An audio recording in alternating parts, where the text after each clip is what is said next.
Dans les 7 habitudes des personnes ou des gens efficaces, l'auteur nous dit que il est très important, ou il est d'ailleurs plus important, de se faire comprendre, en commençant par comprendre les autres.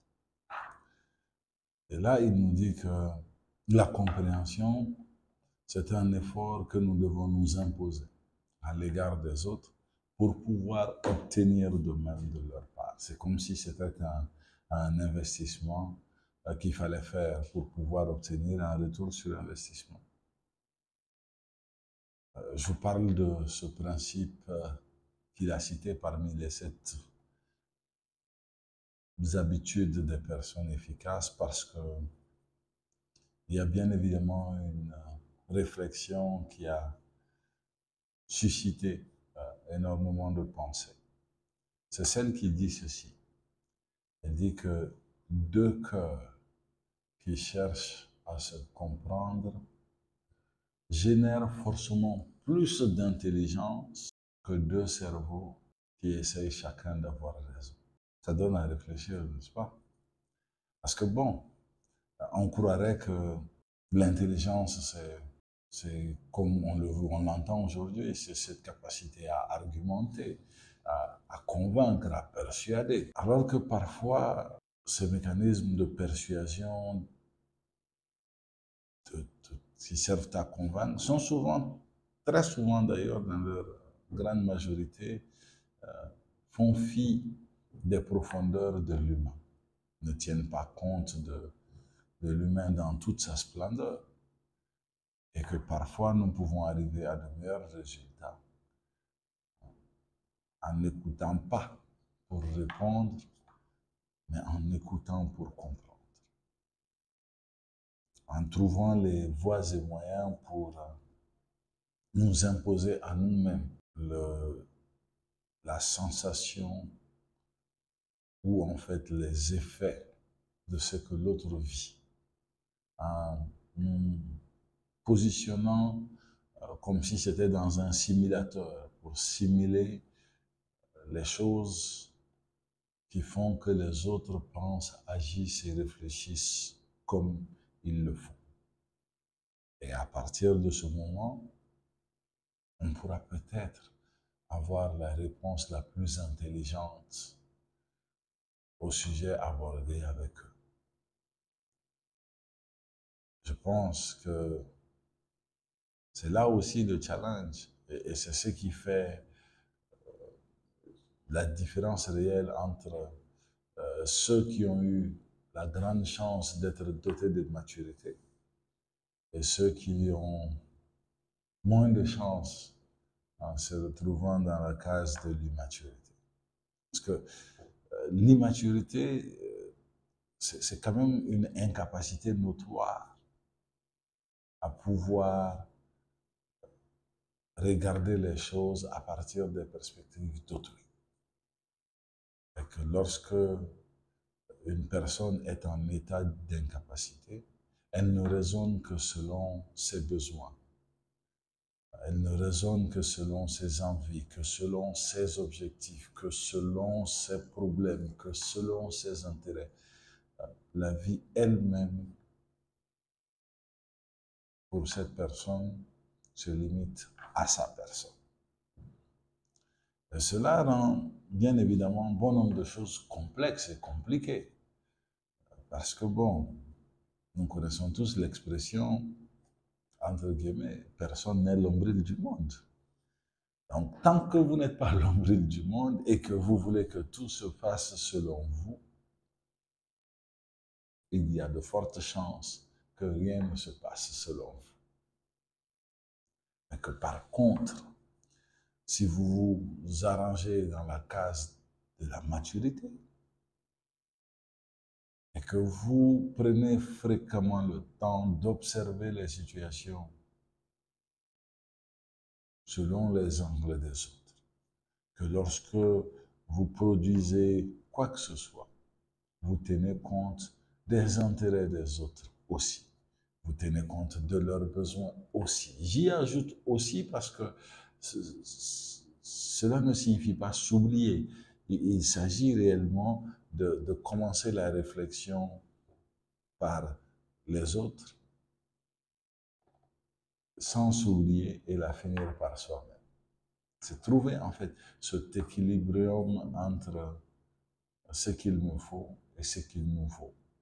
C'est trouver la façon de faire en sorte que je puisse faire partir de nous sans être gêné, sans être mis en danger. Et je pense que cela est une arme réellement profonde quand nous, en tant qu'humains, nous déployons notre capacité à être les animaux sociaux que nous sommes, à pouvoir vivre en société, pouvoir profiter du collectif sans pour autant s'endommager.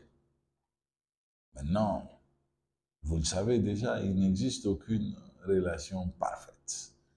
Donc, que ce soit des relations fraternelles, qu'elles soient amoureuses, qu'elles soient professionnelles, ces relations vont connaître des hauts et des bas.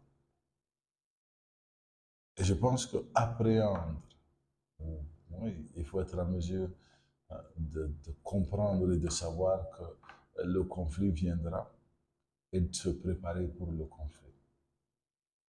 Il faut être en mesure de comprendre que la déception viendra et de se préparer pour la déception. Il faut être en mesure de comprendre que la tristesse viendra et de se préparer pour la tristesse.